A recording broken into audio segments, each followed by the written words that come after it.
Hi friends, ఇక్కడ నేను మీకు చూపిస్తున్నాను పితుపప్పు కర్రీ. దీన్ని అనప గింజలని అంటారు. వీటిని నానబెట్టేసి పైన స్కిన్ని పీల్ చేశారంటే దాంట్లోపల నుంచి గింజ వచ్చేస్తుంది.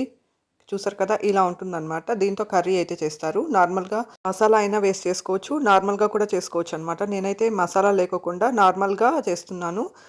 వీటి కోసం ముందుగా గింజలనైతే ఇలా ఒలిచి రెడీగా పెట్టుకోవాలి. ఆ తర్వాత పెనం తీసుకొని పెనంలోకి కొంచెం ఆయిల్ వేసి 2 లవంగాలు, ఒక చిన్న దాల్చిన చెక్క, ఇంకా కొంచెం సోంపు వేయడం వల్ల ఈ కర్రీ టేస్ట్ అయితే చాలా బాగుంటుంది. ఉల్లిపాయ ముక్కలను వేసుకొని వేయించుకొని, అల్లం వెల్లుల్లి పేస్ట్ని కూడా వేసుకొని వేయించుకోవాలి. టమాటో ముక్కలను కూడా వేసుకొని బాగా ఫ్రై చేసుకోవాలి. తర్వాత తగినంత ఉప్పు, కారం, పసుపు, ధనియాల పొడి వేసుకోవాలి. మనం ఆల్రెడీ పీల్ చేసుకున్న గింజలను అందులోకి వేసేసి వాటర్ వేసి ఉడికించామంటే ఈ కర్రీ అయితే రెడీ అయిపోతుంది. మూత పెట్టి ఉడికించామంటే తొందరగానే ఉడికిపోతుందన్నమాట.